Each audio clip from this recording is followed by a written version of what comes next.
Assalamualaikum warahmatullahi wabarakatuh. Perkenalkan, nama saya Afrilia Putri dari Fakultas Keguruan dan Ilmu Pendidikan, Prodi Kepelatihan Olahraga. Baik, pada video kali ini saya akan membahas tentang tips untuk pertolongan pertama pada penderita yang mengalami pendarahan atau luka.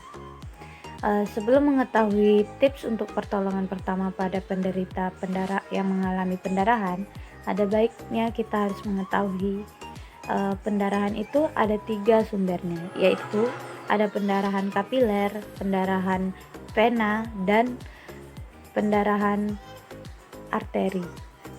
Yang pertama, pendarahan kapiler. Pendarahan kapiler itu darahnya cenderung sedikit. Misalnya, tangan kita tersayat pada ujung kuku dan ujung kaki. Itu bisa kita sebut adalah pendarahan kapiler. Dan biasanya jika dibiarkan, pendarahan itu akan berhenti secara alami dalam tubuh kita. Nah, hal ini yang bisa dilakukan adalah kita lakukan pembalutan luka setelah luka itu dibersihkan.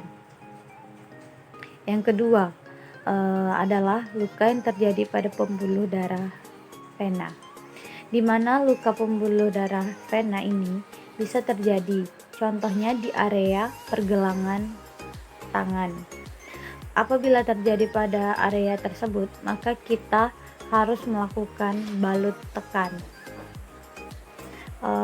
yaitu yang pertama kita bisa menggunakan handuk bersih. Yang ketiga adalah pendarahan pada pembuluh darah arteri, di mana pembuluh darah arteri ini yang memiliki tekanan sehingga yang keluar apabila terjadinya luka pasti akan lebih banyak mengeluarkan darah daripada pembuluh darah kapiler dan pembuluh darah vena. Apabila terjadi pendarahan arteri, kita harus menghentikan pendarahan secepat mungkin agar tidak mengalami kekurangan darah yang banyak. Baik, video selanjutnya saya akan menampilkan tips untuk penanganan pertolongan pertama pada penderita yang mengalami pendarahan. Berikut ini selamat menyaksikan contoh apabila tangan mengalami luka di pergelangan tangan. Langkah pertama yaitu tekan bagian yang luka untuk menghentikan atau menghambat akan darah selama 15 menit sampai dengan 20 menit. Jangan lupa gunakan alat pelindung seperti sarung tangan, masker, dan kacamata. Yang kedua, jika pendarahan bertambah banyak, hubungi dan atau bawa penderita ke fasilitas kesehatan terdekat untuk mendapat pertolongan lanjutan. Yang ketiga, tetap tekan area luka hingga pertolongan pertama datang. Berikut apa yang dapat saya gunakan untuk menekan luka. Untuk menekan luka, Anda dapat menggunakan tangan Anda atau tangan pasien atau tangan penderita, yaitu menggunakan kaos, handuk, atau apa saja yang dapat menutupi luka atau memperhambat aliran darah dengan cara menekan luka dengan handuk supaya tidak banyak mengeluarkan darah.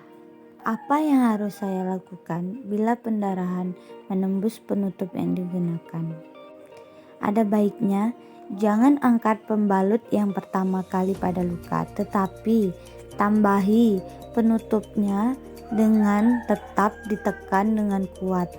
Hubungi fasilitas kesehatan terdekat segera mungkin atau minta orang lain untuk membantu. Haruskah saya mengikat luka atau tourniquet terhadap luka yang mengalami pendarahan berat?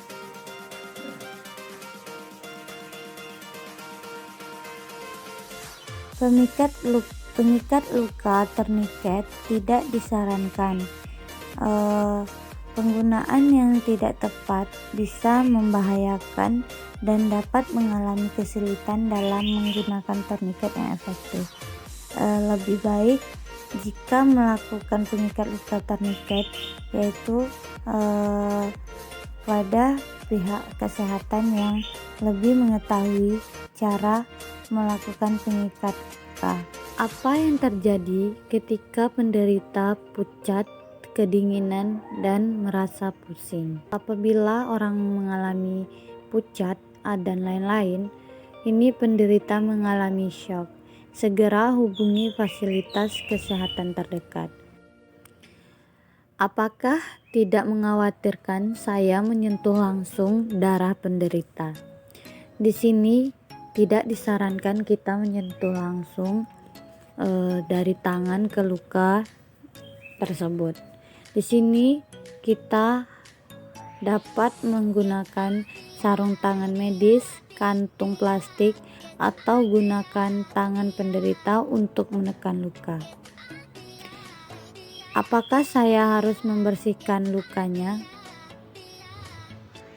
Untuk luka kecil atau bekuan darah, Anda dapat membersihkan lukanya untuk menghilangkan kotoran, dan jangan membersihkan luka yang mengalami pendarahan berat.